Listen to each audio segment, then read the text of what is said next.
ನಮಸ್ಕಾರ. ಕಾರ್ಯಕ್ರಮಕ್ಕೆ ಸ್ವಾಗತ. ನಾನು ಉಷಾ ಗಾಯತ್ರಿ. ಇವತ್ತಿನ ಕಾರ್ಯಕ್ರಮದಲ್ಲಿ ಗುರು ಪೌರ್ಣಿಮೆ ಅಂದ್ರೇನು, ಗುರು ಪೌರ್ಣಿಮೆಯ ಬಗ್ಗೆ ಗುರುವಿನ ಮಹತ್ವ ಏನು ಅನ್ನೋದನ್ನ ತಿಳಿಸ್ಕೊಡಕ್ ಬರ್ತಿದ್ದಾರೆ ನಮ್ಮ ಇವತ್ತಿನ ಅತಿಥಿಗಳನ್ನ ಸ್ವಾಗತ ಮಾಡೋಣ. ಅಮ್ಮ ನಮಸ್ಕಾರ. ನಮಸ್ಕಾರ ಅಮ್ಮ, ತಮ್ಮ ಹೆಸರು? ನಾನು ಸೌಭಾಗ್ಯವತಿ ವಿದುಲಾ ಗೌರಂಗ್ ಹಳ್ದಿಪುರ್, ಹುಬ್ಳಿಯಿಂದ. ತಾವು ಏನ್ ಮಾಡ್ಕೊಂಡಿದ್ದೀರಿ?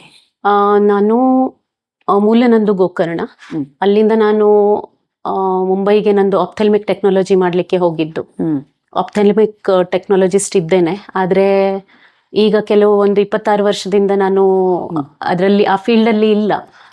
ಇವಾಗ ನಾನು ಪೂರ್ಣಸ್ತರ ನಂದು ಆಧ್ಯಾತ್ಮಿಕ ಒಂದು ಸನಾತನ ಸಂಸ್ಥೆಯಲ್ಲಿ ಗುರುವಿನ ಮಾರ್ಗದರ್ಶನೆಯಲ್ಲಿ ಆಧ್ಯಾತ್ಮಿಕ ಸಾಧನೆಯನ್ನ ಮಾಡ್ತಾ ಇದ್ದೇನೆ. ಸನಾತನ ಧರ್ಮದಲ್ಲೇನೆ ನೀವು ಆಧ್ಯಾತ್ಮಿಕ ಸಾಧನೆಯನ್ನ ಮಾಡ್ತಾ ಇದ್ದೀರಾ. ಅಮ್ಮ, ಇವತ್ತು ಗುರು ಪೂರ್ಣಿಮಾ ಕಾರ್ಯಕ್ರಮಕ್ಕೆ ನಿಮ್ಮನ್ನ ನಾನು ಕರೆಸಿದ್ದೀನಿ. ಗುರು ಪೂರ್ಣಿಮೆಯ ಬಗ್ಗೆ ಹೇಳಿ ಅಮ್ಮ. ಗುರುವಿಗೆ ಎಷ್ಟು ಮಹತ್ವ ಇದೆ? ಈಗ ಗುರುಗಳ ಮಹತ್ವವನ್ನು ಹೇಗೆ ಹೇಳೋದು? ಕಾರಣ ಇದರಲ್ಲಿ ಒಂದು ಉದಾಹರಣೆಯನ್ನು ಹೇಳ್ತಾರೆ. ಅಂದ್ರೆ ಗುರುಗಳ ಮಹತ್ವ ಎಷ್ಟಿದೆ ಅನ್ನೋದಕ್ಕೆ. ಗುರುವಿಗೆ ನಾವು ಸಮುದ್ರಕ್ಕೆ ಹೋಲಿಸೋಣ ಅಂತ ಹೇಳಿದ್ರೆ ಸಾಗರದ ನೀರು ಉಪ್ಪುಪ್ಪು ಇರ್ತದೆ. ಹೌದು. ಆದ್ರೆ ಗುರು ಸಂಪೂರ್ಣತಃ ಸಿಹಿ ಇರ್ತಾರೆ. ಹೌದು.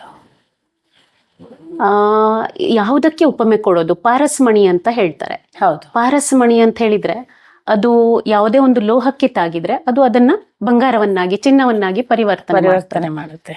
ಆದ್ರೆ ಗುರು ತನ್ನ ಶಿಷ್ಯರನ್ನ ತನ್ನಂತೆ ಮಾಡ್ತಾರೆ. ಆದ್ರೆ ಪಾರಸ್ಮಣಿ ಆ ಲೋಹವನ್ನ ತನ್ನಂತೆ ಮಾಡೋದಿಲ್ಲ, ಚಿನ್ನವನ್ನಾಗಿ ಪರಿವರ್ತನೆ ಮಾಡ್ತದೆ ಅಷ್ಟೇ. ಪಾರಸ್ಮಣಿ. ಆ ರೀತಿಯಲ್ಲಿ ಅದಕ್ಕೆ ಯಾವ ಉಪಮೆಯನ್ನ ಗುರುಗಳಿಗೆ ಕೊಡೋದು ಅಂತ ಹೇಳ್ಕೊಂಡು, ಯಾವ ಉಪಮೆಯನ್ನು ಕೊಟ್ಟು ಕಾಮಧೇನು ಬೇಡಿದ್ದನ್ನ ಕೊಡೋದು, ಕಲ್ಪವೃಕ್ಷ ಬೇಡಿದ್ದನ್ನ ಕೊಡೋದು. ಆದ್ರೆ ನಾವು ಬೇಡದೇ ಇದ್ದಿದ್ದನ್ನು, ನಮಗೆ ಯಾವ್ದು ಅವಶ್ಯಕತೆ ಇದೆ, ಯಾವ್ದು ಯೋಗ್ಯವಿದೆ ಅದನ್ನ ಕೊಡುವಂಥವ್ರು ಗುರು. ಅದಕ್ಕೆ ಸಂತರೊಬ್ರು ಹೇಳಿದ್ರು, ಸಾಗರವನ್ನ ಶಾಯಿಯನ್ನಾಗಿ ಮಾಡಿ, ಆಕಾಶವನ್ನ ಕಾಗದವನ್ನಾಗಿ ಮಾಡಿಯೂ ಸಹ, ಅದನ್ನ ಪರ್ವತವನ್ನ ಲೇಖನಿ ಮಾಡಿ ಬರೆದ್ರೂ ಸಹ ಗುರುಗಳ ಮಹತ್ವವನ್ನ ನಾವು ಹೇಳಲಿಕ್ಕೆ ಸಾಧ್ಯ ಇಲ್ಲ. ಅಷ್ಟು ಅಗಾಧ ಮಹಿಮೆ ಇದೆ. ಕಾರಣ ಗುರು ಇದೊಂದು ತತ್ವ, ಇದನ್ನು ನಾವು ಅನುಭವಿಸ್ಬೇಕು. ಗುರುವನ್ನ ನಾವು ಯಾವುದೇ ಒಂದು ಶಬ್ದದಲ್ಲಿ ಇಷ್ಟಕ್ಕೆ ನಾವು ಸೀಮಿತ ಮಾಡ್ಲಿಕ್ಕೇನೆ ಸಾಧ್ಯ ಇಲ್ಲ. ಸಾಕ್ಷಾತ್ ಏನ್ ಹೇಳ್ತಾರೆ ಅದಕ್ಕೆ, ನಿರ್ಗುಣ ನಿರಾಕಾರ ಭಗವಂತನ ಸಗುಣ ಸಾಕಾರ ರೂಪ ಅಂತ ಹೇಳಿದ್ರೆ ಗುರು ಅಂತ ಹೇಳ್ತಾರೆ. ಯಾವಾಗೆಲ್ಲ ಧರ್ಮಕ್ಕೆ ಗ್ಲಾನಿ ಬರ್ತದೋ ಆಗೆಲ್ಲ ನಾನು ಪುನಃ ಬಂದು ಧರ್ಮದ ಒಂದು ಸಂಸ್ಥಾಪನೆಯನ್ನ ಮಾಡ್ತಾನೆ. ಇದು ಭಗವಾನ್ ಶ್ರೀಕೃಷ್ಣನ ಒಂದು ವಚನ ಇದೆ. ಆ ವಚನಕ್ಕೆ ತಾಗಿ ಅವನು ಪ್ರತಿಯೊಂದು ಏನ್ ಹೇಳ್ತೇವೆ ಯುಗದಲ್ಲಿ ಬೇರೆ ಬೇರೆ ರೀತಿಯಲ್ಲಿ ಬಂದು ಅವನು ಅವತಾರಿ ಕಾರ್ಯವನ್ನ ಮಾಡಿ ಹೋಗ್ತಾನೆ. ಆ ರೀತಿಯಲ್ಲಿ ಗುರುಗಳು ಸಹ ಬರ್ತಾರೆ. ಇದು ನಮ್ಮ ಸನಾತನ ಧರ್ಮದ ಪರಂಪರೆ. ಅಂದ್ರೆ ಭಾರತದ ಒಂದು ಜೀವಾಳ ಅಂತ ಹೇಳಿದ್ರೆ ಗುರು ಶಿಷ್ಯ ಪರಂಪರೆ. ಹೀಗೆ ಇದು ಗುರುಗಳ ಮಹತ್ವ. ಅದಕ್ಕೆ ಏನ್ ಹೇಳ್ತಾರೆ, ನ ಗುರೋರಧಿಕಂ ತತ್ವಂ, ನ ಗುರೋರಧಿಕಂ ತಪಃ, ನ ಗುರೋರಧಿಕಂ ಜ್ಞಾನಂ, ತಸ್ಮೈ ಶ್ರೀ ಗುರವೇ ನಮಃ ಅಂತ ಹೇಳಿ. ಅಂದ್ರೆ ಗುರುವಿಗಿಂತ ಸತ್ಯ ಯಾವುದೂ ಇಲ್ಲ, ಗುರುವಿಗಿಂತ ಜ್ಞಾನ ಯಾವುದೂ ಇಲ್ಲ. ಗುರುವಿನಂಥದ್ದು ಎಲ್ಲವೂ, ಅಂದ್ರೆ ಎಲ್ಲದೂ ಸಮಾವಿಷ್ಟ ಗುರುವಿನಲ್ಲಿ. ಅದಕ್ಕೆ ಅಂಥ ಗುರುಗಳು. ಅದಕ್ಕೆ ಗೀತಾ ಧ್ಯಾನ ಶ್ಲೋಕದಲ್ಲಿ ಒಂದು ಬಹಳ ಸುಂದರವಾಗಿ ಬಂದಿದೆ, ಮೂಕಂ ಕರೋತಿ ವಾಚಾಲಂ ಪಂಗುಂ ಲಂಘಯತೆ ಗಿರಿಂ ಯತ್ಕೃಪಾತ್ತಮಹಂ ವಂದೇ ಪರಮಾನಂದ ಮಾಧವಂ ಅಂತ ಹೇಳ್ಕೊಂಡು. ಅಂದ್ರೆ ಮೂಕಂ ಕರೋತಿ ವಾಚಾಲಂ, ಮೂಕನಿಗೂ ಸಹ ವಾಚಾಳಿಯನ್ನಾಗಿ ಮಾಡ್ತಾರೆ ಗುರು. ಹೆಳವ ಇದ್ದಾನೆ, ಕುಂಟ್ತಾನೆ, ಕಾಲಿಲ್ಲ, ಅಂಥವನಿಗೆ ಕೂಡ ಪರ್ವತವನ್ನ ಹತ್ತಿಸ್ಲಿಕ್ಕೆ ಆಗ್ತದೆ ಅಂಥ ಭಗವಂತ. ಅರ್ಥಾತ್ ಈಗ ಏನು ನಾವು ಸಗುಣ ಸಾಕಾರದಲ್ಲಿ ಗುರು ಅಂತ ಹೇಳ್ತೇವೆ, ಅಂಥ ಗುರುಗಳು, ಅಂಥ ಭಗವಂತ. ಅದಕ್ಕೆ ಗುರುಗಳಿಗೆ ನಾವು ಇಷ್ಟರಲ್ಲೇ ಹೇಳ್ತೇವೆ, ಇಷ್ಟು ಸೀಮಿತ ಇದ್ದೇವೆ. ತಂದೆ ತಾಯಿ ನಮಗೆ ಜನ್ಮವನ್ನ ಕೊಡ್ತಾರೆ, ನಮ್ಮ ಬಂಧುಗಳು ಅಥವಾ ನಮ್ಮ ಮಿತ್ರರು ನಮಗೆ ಸ್ನೇಹವನ್ನ ಕೊಡ್ತಾರೆ. ಆದ್ರೆ ಗುರು ನಮಗೆ, ಶಿಕ್ಷಕರು ಏನ್ ಮಾಡ್ತಾರೆ, ಈ ಜನ್ಮಕ್ಕೆ ಬೇಕಾದ ಶಿಕ್ಷಣವನ್ನು ಕೂಡ ಕೊಡ್ತಾರೆ. ಗುರು ಏನ್ ಮಾಡ್ತಾರೆ, ಗುರು ನಮಗೆ ನನ್ನ ಸ್ವಂತದೊಟ್ಟಿಗೆ ನಮ್ಮ ಪರಿಚಯವನ್ನ ಮಾಡಿಕೊಡ್ತಾರೆ. ನಾನ್ ಯಾರು, ನಾನ್ ಎಲ್ಲಿಂದ ಬಂದಿದ್ದೇನೆ, ನಾನು ಎಲ್ಲಿಗೆ ಹೋಗ್ಬೇಕಾಗಿದೆ, ಈ ಪರಿಚಯವನ್ನು ಮಾಡಿಕೊಡೋದಿದೆಲ್ಲ ಇದು ಗುರು. ಇದು ಇಡೀ ವಿಶ್ವದಲ್ಲಿ ಆಗ್ಲಿ, ಇಡೀ ಸಮಾಜದಲ್ಲಿ ಆಗ್ಲಿ ಇದನ್ನ ಯಾರೂ ಮಾಡೋದಿಲ್ಲ. ಈ ಕಾರ್ಯವನ್ನ ಕೇವಲ ಗುರು ಮಾಡಬಲ್ರು. ನೀವು ನೋಡಿರ್ಬೇಕು ಬಹುತೇಕ ಇದೆಲ್ಲ, ನಮ್ಮ ಹತ್ರ ಎಷ್ಟೇ ಸಂಪತ್ತಿ ಇರ್ಲಿ ಅಥವಾ ನಮ್ಮ ಹತ್ರ ಎಷ್ಟು ಐಶ್ವರ್ಯ ಇರ್ಲಿ, ನನ್ನ ಹತ್ರ ಎಲ್ಲದೂ ಇದೆ, ಯಾವುದು ಇಲ್ಲ ಹಾಗೆ ಇಲ್ಲ. ಆದ್ರೆ ಒಳಗಡೆ ಒಂದು ಖಾಲಿ ಇರ್ತದೆ. ಖಾಲಿ ಏನು ಅಂತ ಹೇಳ್ಕೊಳ್ಳಿಕ್ಕೆ ಆಗದೆ ಇರುವಂತಹದ್ದು. ಯಾವುದೇ ಸಂಕಟ ಬಂದ್ರೆ ನನಗೆ ಎಲ್ಲರೂ ಬರ್ಬಹುದು, ನನಗೆ ನನ್ನ ದುಃಖಕ್ಕೆ ಶಮನ ಮಾಡ್ಲಿಕ್ಕೆ ಪ್ರಯತ್ನ ಮಾಡಬಹುದು, ಆದ್ರೆ ಆ ದುಃಖವನ್ನ ಒಳಗಡೆಯಿಂದ ಸಂಪೂರ್ಣ ಶಮನ ಮಾಡೋದಂತ ಹೇಳಿದ್ರೆ ಗುರುಗಳು ಮಾತ್ರ. ಅದಕ್ಕೆ ಬೇರೆ ಯಾರೂ ಸಹ ಎಷ್ಟೇ ಅವರು ನನಗೆ ಸಂವೇದಿಸ್ಲಿ, ಸ್ಪಂದಿಸ್ಲಿ, ನನಗೆ ಎಷ್ಟೋ ಅವರು ನನಗೆ ಹೇಳಲಿ ಅಥವಾ ನನಗೆ ಬಹಳ ಸಹಕಾರ್ಯ ಕೊಡ್ತಾರೆ, ಎಲ್ಲದನ್ನೂ ಮಾಡಲಿ, ಆದರೆ ಗುರು ಒಳಗಡೆ ಯಾವಾಗ ನನ್ನ ಜೀವನದಲ್ಲಿ ಬರ್ತಾರೆ, ನನ್ನ ಸಂಪೂರ್ಣ ದುಃಖವನ್ನ ಶಮನ ಮಾಡುವಂಥದ್ದೇ ಗುರು. ಅದಕ್ಕೆ ಗುರುವನ್ನ ನಾನು ಯಾರೂ ಸಹ ಒಂದು ಶಬ್ದದಲ್ಲಿ ಅವರಿಗೆ ಇಡ್ಲಿಕ್ಕೆ ಅಥವಾ ಯಾವುದಾದ್ರೂ ಒಂದು ಇಷ್ಟರಲ್ಲಿ ಚೌಕಟ್ಟಿನಲ್ಲಿ ಅವರಿಗೆ ಇಡ್ಲಿಕ್ಕೆ ಆಗೋದಿಲ್ಲ. ಹೌದು. ಅದಕ್ಕೆ ಅಂತ ಸುಂದರವಾದ ಒಂದು ಇದು. ಅದಕ್ಕೆ ಗುರು ಪೂರ್ಣಿಮೆ ಇದು ನಮ್ಗೆ ಎಲ್ಲರಿಗೆ ಗೊತ್ತಿದೆ, ವರ್ಷಕ್ಕೆ ಒಮ್ಮೆ ಬರ್ತದೆ ಆಷಾಢ ಶುದ್ಧ ಹುಣ್ಣಿಮೆಗೆ. ಆ ಸಮಯದಲ್ಲಿ ಹೇಗೆ ಇರ್ತದೆ ಅಂತ ಹೇಳಿದ್ರೆ, ಗುರುತತ್ವ ಅಂತೂ ಇಡೀ ವಿಶ್ವದಲ್ಲಿ ಅದು ಇರ್ತದೆ, ಆದ್ರೆ ಆ ದಿನಕ್ಕೆ 1000 ಪಟ್ಟು ಹೆಚ್ಚು ಗುರುತತ್ವ ವಾತಾವರಣದಲ್ಲಿ ಬರ್ತದೆ. ಅದಕ್ಕೆ ಆ ದಿನ ಶಿಷ್ಯ ಏನ್ ಮಾಡ್ತಾರೆ, ಎಲ್ಲ ಶಿಷ್ಯಂದರು ತಮ್ಮ ತಮ್ಮ ಗುರುಗಳಿಗೆ ಆ ದಿನ ಒಟ್ಟಾಗಿ ಬಂದು ಕೃತಜ್ಞತೆಯನ್ನ ಅರ್ಪಿಸುವಂತ ದಿನ. ಕೃತಜ್ಞತೆ ಯಾಕೆ? ಕಾರಣ ನನ್ನ ಜೀವನದಲ್ಲಿ ಗುರುಗಳು ಬಂದಿದ್ದಾರೆ, ಒಂದು ಸಾರಿ ಸಿಂಹಾವಲೋಕನವನ್ನ ಮಾಡಿದ್ರೆ ನಾನು ಹೇಗೆ ಇದ್ದೆ, ನನ್ನಲ್ಲಿ ಏನ್ ಪರಿವರ್ತನೆಯನ್ನು ತಂದಿದ್ದಾರೆ, ಅದಕ್ಕೆ ಏನ್ ಕೃತಜ್ಞತೆಯನ್ನು ವ್ಯಕ್ತ ಮಾಡ್ತೇವಲ್ಲ, ಅಂತ ಒಂದು ದಿನ ಗುರು ಪೂರ್ಣಿಮೆ. ಅದಕ್ಕಾಗಿ ಆ ದಿನದಂದು ಗುರುಗಳಿಗೆ ಅಂತ ಹೆಚ್ಚು ಮಹತ್ವ ಶಿಷ್ಯನಿಗೆ. ಯಾಕಂತ ಹೇಳಿದ್ರೆ ಶಿಷ್ಯ ತನ್ನ ಗುರುಗಳಿಗೆ ಕೃತಜ್ಞತೆಯ ಅಭಾವವನ್ನ ಅರ್ಪಿಸ್ತಾ ಇರ್ತಾನೆ, ಆ ರೀತಿಯಲ್ಲಿ ಇರ್ತದೆ. ಇನ್ನೊಂದು ಅಂತ ಹೇಳಿದ್ರೆ, ನಿಜವಾದ ಶಿಷ್ಯನಿಗೆ ಗುರು ಪೂರ್ಣಿಮೆ ಒಂದು ದಿನದ್ದು ಇರೋದಿಲ್ಲ. ನಿಜವಾದ ಶಿಷ್ಯ ಇದಲ್ಲ, 365 ವರ್ಷ ಇಡೀ ಗುರುಗಳ ಆ ಕಾರ್ಯದಲ್ಲಿ ಜೋಡಿಸ್ಕೊಳ್ತಾನೆ. ಗುರುಗಳು ಏನ್ ಹೇಳಿರ್ತಾರೆ ಆ ಕಾರ್ಯದಲ್ಲಿ ಅವನು ಜೋಡಿಸ್ಕೊಂಡು ಮಾಡ್ತಾ ಇರ್ತಾನೆ. ಆದ್ರೆ ಆ ದಿನದಂದು ವಿಶೇಷವಾಗಿ ಎಲ್ಲರೂ ಸೇರಿ ಬಂದು ಒಂದು ಉತ್ಸವನ್ನ ಮಾಡ್ತಾರೆ, ಒಟ್ಟಾಗಿ ಬರ್ತಾರೆ. ಕೆಲವರು ಭಜನ್, ಭಂಡಾರ ಅವ್ರದ್ದು ಏನಿದೆ ಆ ರೀತಿಯಲ್ಲಿ ಮಾಡ್ಕೊಂಡು, ಮುಖ್ಯವಾಗಿ ಆ ದಿನ ನಮ್ಗೆ ಹೇಗೆ ವಾರ್ಷಿಕ ಪರೀಕ್ಷೆ ಇರ್ತದೆ ಸ್ಕೂಲಲ್ಲಿ, ಕಾಲೇಜ್ನಲ್ಲಿ, ಅಲ್ಲಿ ನಮಗೆ ನಾನು ಎಷ್ಟು ಪಾಸ್ ಆದೆ, ಫೇಲ್ ಆದೆ ಅಥವಾ ಎಷ್ಟು ಅಂಕ ಗಳಿಸಿದೆ, ಇದನ್ನ ನನಗೆ ವಾರ್ಷಿಕ ಪರೀಕ್ಷೆಯಲ್ಲಿ ಗೊತ್ತಾಗ್ತದೆ. ಹಾಗೆ ಒಬ್ಬ ಶಿಷ್ಯನ ಜೀವನದಲ್ಲಿ ನಾನು ಅಧ್ಯಾತ್ಮದಲ್ಲಿ ಏನೆಲ್ಲ ಕಲಿತು ನನ್ನ ಒಳಗಡೆ ಬದಲಾವಣೆ ಮಾಡಿಕೊಂಡೆ ಅಂತ ಆತ್ಮಾವಲೋಕವನ್ನ ಮಾಡಿಕೊಳ್ಳುವಂತ ದಿನ ಅಂತ ಹೇಳಿದ್ರೆ ಗುರು ಪೂರ್ಣಿಮೆ. ಅದಕ್ಕೆ ಆ ಗುರು ಪೂರ್ಣಿಮೆ ಆ ದಿನ ಬಹಳ ಶಿಷ್ಯರ ಜೀವನದಲ್ಲಿ ಅತ್ಯಂತ ಮಹತ್ವದ್ದು. ಶಿಷ್ಯ ಎಷ್ಟೇ ವ್ಯಸ್ತ ಇದ್ರೂ ಬಂದು ಅದರಲ್ಲಿ ಸಮ್ಮಿಳಿತ ಆಗಿ ಆ ಕಾರ್ಯಕ್ರಮವನ್ನು ಸುಂದರವಾಗಿ ಮಾಡ್ಲಿಕ್ಕೆ, ಆ ಉತ್ಸವನ್ನ ಮಾಡ್ಲಿಕ್ಕೆ ಪ್ರಯತ್ನ ಮಾಡ್ತಾರೆ. ಅಮ್ಮ, ಈ ಆಷಾಢ ಶುದ್ಧ ಪೌರ್ಣಮಿಗೆನೆ ಗುರು ಪೌರ್ಣಮಿ ಅಂತ ಯಾಕೆ ಬಂತು ಅನ್ನೋದಕ್ಕೆ ಏನಾದ್ರೂ ಉಲ್ಲೇಖ ಇದೆಯಾ? ಅಂದ್ರೆ ವ್ಯಾಸ ಮಹರ್ಷಿಗಳ ಇದರಲ್ಲಿ ಕಾರಣ, ವ್ಯಾಸೋಚ್ಚಿಷ್ಟಂ ಜಗತ್ ಸರ್ವಂ ಅಂತ ಹೇಳ್ತಾರೆ. ವ್ಯಾಸರ ಉಚ್ಚಿಷ್ಟ, ಜಗತ್ತಿನಲ್ಲಿ ಇರೋದೆಲ್ಲ ಅವರ ಎಂಜಲು. ಅರ್ಥಾತ್ ವ್ಯಾಸರು ತಿಳ್ಕೊಳ್ಳದೆ ಇರುವಂತ, ಹೇಳದೇ ಇರುವಂತ ಯಾವುದು ವಿಷಯವೇ ಇಲ್ಲ. ಅದಕ್ಕೆ ವ್ಯಾಸರ ಆ ಒಂದು ಕಾಲದಲ್ಲಿ ವ್ಯಾಸರು ಏನು ನಾವು ಗುರು ಅಂತ ಹೇಳ್ತೇವೆ, ಆವಾಗಲೇ ಹೇಳಿದ ಹಾಗೆ 1000 ಪಟ್ಟು ಗುರುತತ್ವ ಏನು ಆಷಾಢ ಶುದ್ಧ ಹುಣ್ಣಿಮೆಯ ದಿನ ಅಲ್ಲಿ ಬರ್ತದೆ, ತತ್ವ ವಾತಾವರಣದಲ್ಲಿ ಬರ್ತದೆ. ಅದಕ್ಕೆ ಇದನ್ನು ಗುರು ಪೂರ್ಣಿಮೆ ಅಂತ ಮಾಡ್ತಾರೆ. ಇನ್ನೊಂದು ಹೇಗೆ ನಾವು ಉದಾಹರಣೆ ಹೇಳಬೇಕು ಅಂತ ಹೇಳಿದ್ರೆ, ಗಣೇಶೋತ್ಸವ ಇದೆ. ಗಣೇಶೋತ್ಸವದ ವೇಳೆಯಲ್ಲಿ, ಅದೇ ವೇಳೆಯಲ್ಲಿ ಯಾಕೆ ಗಣೇಶೋತ್ಸವ ಮಾಡ್ತೇವೆ? ಕಾರಣ ಆ ವೇಳೆಯಲ್ಲಿ ಗಣೇಶ ತತ್ವ ಭೂಮಿಗೆ 1000 ಪಟ್ಟು.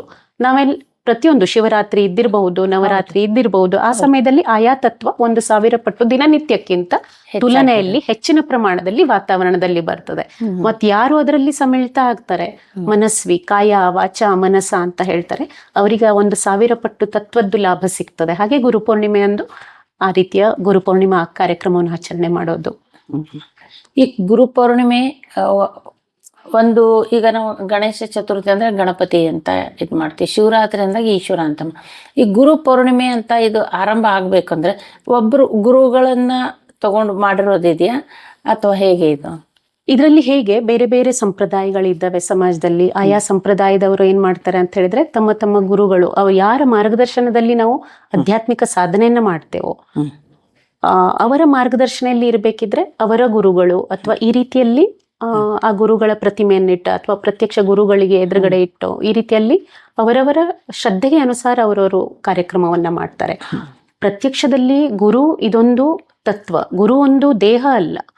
ಅದಕ್ಕೆ ಆ ದಿನ ಗುರು ಪೂರ್ಣಿಮೆ ದಿನ ವ್ಯಾಸರ ಬಹುತೇಕ ಪ್ರತಿಮೆಯನ್ನಿಟ್ಟು, ಅರ್ಥಾತ್ ಛಾಯಾಚಿತ್ರವನ್ನ ಇಟ್ಟು, ಫೋಟೋ ಇಟ್ಟು ಆ ದಿನ ಪೂಜೆಯನ್ನ ಮಾಡೋದು ಬಹುತೇಕ ಎಲ್ಲ ಕಡೆಯಲ್ಲಿ ಇರ್ತದೆ, ವ್ಯಾಸರದ್ದು ಅಂತ ಹೇಳ್ಕೊಂಡು.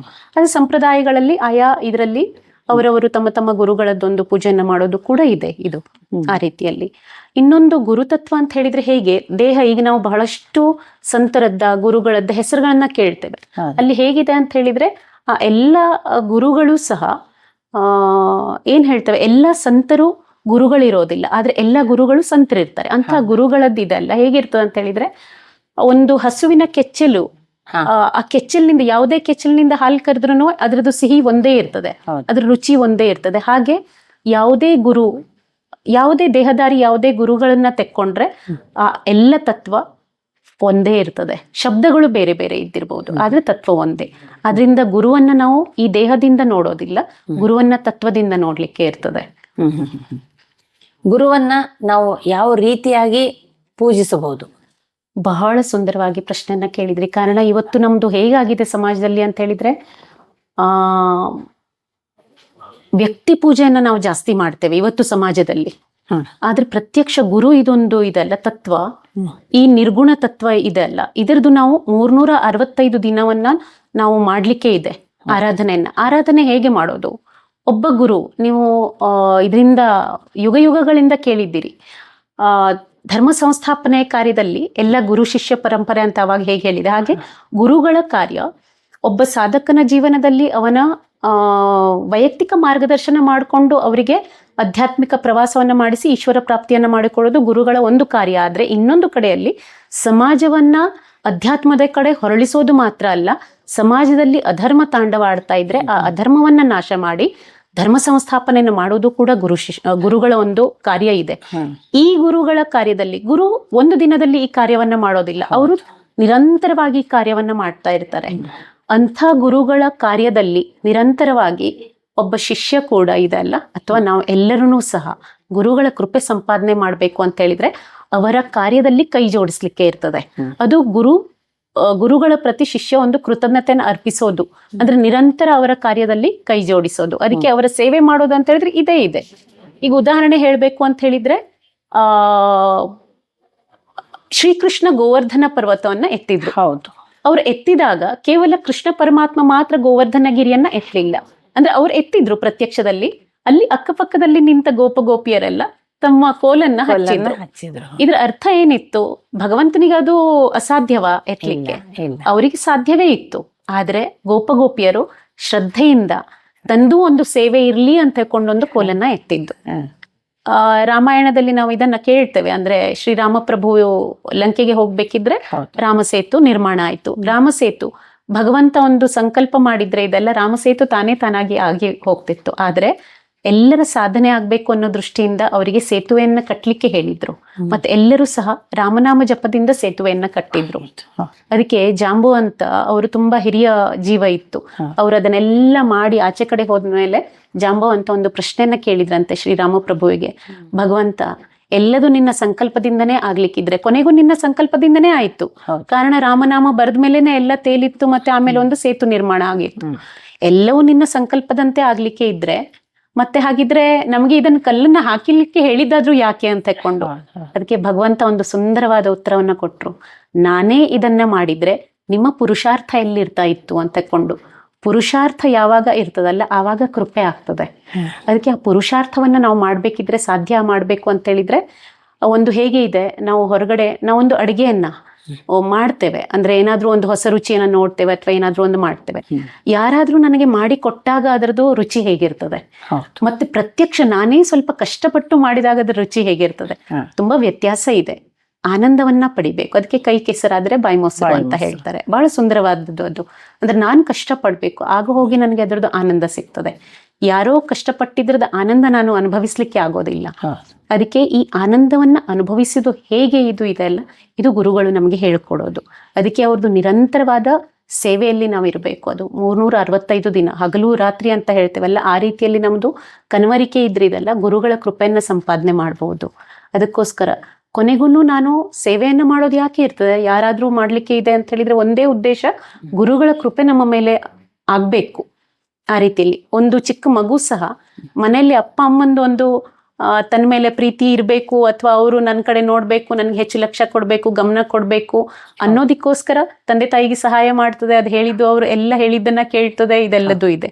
ಹಾಗೆ ಗುರುಗಳಂತೂ ಇನ್ನೂ ಮಹಾನ್ ಒಂದು ತತ್ವ ಇದೆ. ಅದರ ಕೃಪೆ ಸಂಪಾದನೆ, ಆ ಗುರುತತ್ವದ ಕೃಪೆ ಸಂಪಾದನೆ ಮಾಡಬೇಕು ಅಂತ ಹೇಳಿದ್ರೆ ಎಷ್ಟೆಲ್ಲ ಪ್ರಯತ್ನಗಳನ್ನ ಹಗಲು ರಾತ್ರಿ ಮಾಡ್ಬೇಕಾಗ್ತದೆ. ಮತ್ತೆ ಅದ್ರ ಆನಂದವೇ ಬೇರೆ ಇರ್ತದೆ. ಇದಕ್ಕೆ ಮೂಲ್ಯ ಇಲ್ಲ, ಅಂದ್ರೆ ಯಾರು ಮೂಲ್ಯ ಕಟ್ಲಿಕ್ಕೆ ಆಗೋದಿಲ್ಲ, ಅಷ್ಟು ಮೂಲ್ಯವಾನ್ ಇರ್ತದೆ ಅದು. ಗುರುವಿನ ಪಾತ್ರ ಎಷ್ಟು ಮುಖ್ಯವಾಗುತ್ತೆ ಒಬ್ಬೊಬ್ಬರ ಜೀವನದಲ್ಲಿ?